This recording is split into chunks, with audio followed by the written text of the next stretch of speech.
But elsewhere in the NBA, like I said earlier this hour, and I said, hey, the Nuggets, we told you the night that Michael Malone got fired.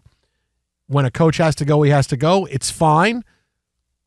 And now everybody's backtrack. Go, no, well, wait a minute. Just because I said it was bad when it happened, now look at it. Yeah, no, we told you. When a coach has to go, coach has to go. Information changed. Isn't that the rule? Coach has to go, right? We know. It doesn't matter if it's 3 games into the season, 3 games before the playoffs. Coach has to go. Coach has to go. Look where the Nuggets are. No one's saying what a bad move it was, and everybody's trying to backtrack on it and go, oh, but it looks like this is what happens. No. Own it that you were wrong, because I'm going to own it that I was wrong about the Warriors. I thought the Rockets were going to blow the doors off of Golden State yesterday at 100%. This is where Golden State's gone as far as they could, and here come the Rockets. They're back at home, Game 7. They figured things out, and instead, wow, did they look like they need a scorer next year. It was, hey, we need to, this is like all you need to do to tell anybody like Kevin Durant or a big small forward, hey, watch the tape of this game and understand you can come in, be plopped down right in the middle of this Rockets team, and suddenly the Rockets will be really, really good. I didn't think the Warriors would have enough. Clearly, I mean, come on, Buddy Hield, come on, man. But that's the thing. I'm sorry, I didn't see Buddy Hield coming. Okay, all right. I didn't see Buddy Hield coming. Right. All right. And obviously Curry with a big fourth quarter to help close things out. But that lead was built on Buddy Hield, who'd scored 42 points through the first 6 games of the series, including a big fat round 0, as many as my shrunken ass, PhD weight loss. Sure. Scored sitting on my couch watching it. Right? In Game 6, he was a 0. And he comes out and he scores 33. And he can't be stopped. Like, could you say, all right, he's an X factor? Sure, you could have said that. But could you have had any expectation he would be the guy carrying the team? No.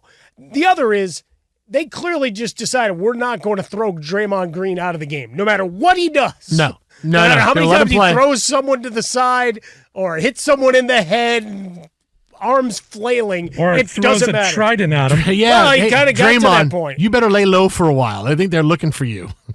He would get away with that. I think he might. He might. Oh, but look at, and you would have Reggie Miller saying, "Yeah, but does he look like he wants to throw the trident right at the guy's heart, or does he try to scare him and he loses a handle on it a little bit?" I don't know that I would throw him out of the game for that. It didn't look like the intent was there that he was going to kill him.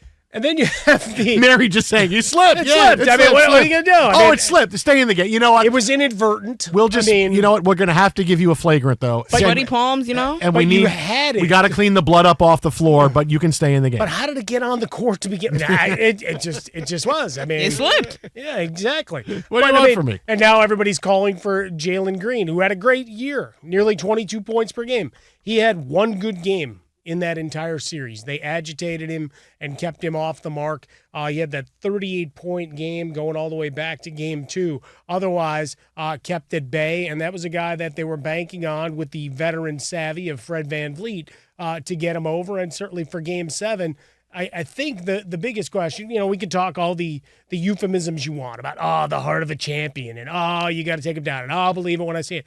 Like, tell me what you saw in Games 5 and 6 that made you believe that the Warriors were that team still. Yeah. That's the biggest thing for me, right? Yeah. Game 5, I get it. It got away, and they stopped, right? All right, here, I'm throwing the damn towel. We'll see you for Game 6. Well, guess what? They no-showed Game 6, too. Now, let me say this, because I was wrong. The Warriors won. I was wrong. Yes, I had to tell the stories about Warriors culture and this. Okay. Didn't expect little Buddy to come back and get little you. Buddy diapers. How many Etch-a-Sketches did you make, Buddy? How many threes did you make, Buddy? Nine, 3, Buddy. Yeah. So I didn't see that coming. Tap the brakes on the Warriors, okay? Tap the brakes on the Warriors. They won the first round. They were favored to win this round. They were favored coming in. They were the favorites to beat the Rockets. The Rockets were the worst of the teams because clearly this wasn't a playoff-tested team. This is a team with really good supplemental players, and Fred VanVleet, my goodness, he was phenomenal. He's the most underrated player in the NBA.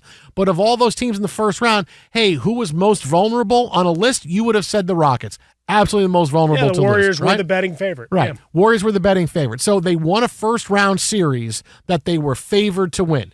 This is not the Warriors have gone on a 4-week run, and here they are taking down. They beat the T-Wolves. Hey, okay, man, now you really showing me something. Against a younger team that defensively is going to put everything they have on the Warriors. You beat them, okay, but you won a first-round series against a team you were favored to beat. Let's tap the brakes on the Warriors, okay? Yeah, but you know tap what? the brakes. As we always say, though, you got to find your wins and celebrate the hell out of those victories you have, because they were left for dead against the Rockets. I still liked them plus the 2.5.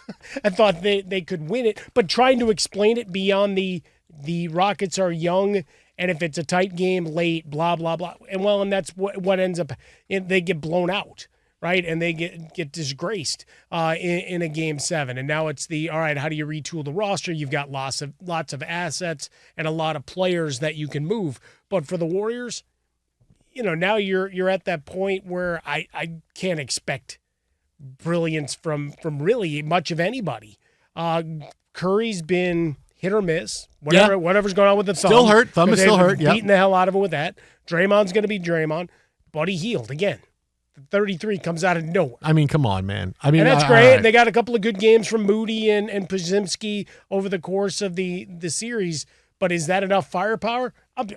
It's fun to watch, right? To still see the old guys out there and give it the old college try, but banking on them to suddenly take down a T-Wolves team that's as deep and aggressive with all the perimeter defenders they have, there's no easy shots. Get back to me if they beat the T-Wolves. Okay, get back to me. KNBR, I'm ready for my interview. Whenever you want, I'm ready to go. And we can talk about Alcatraz.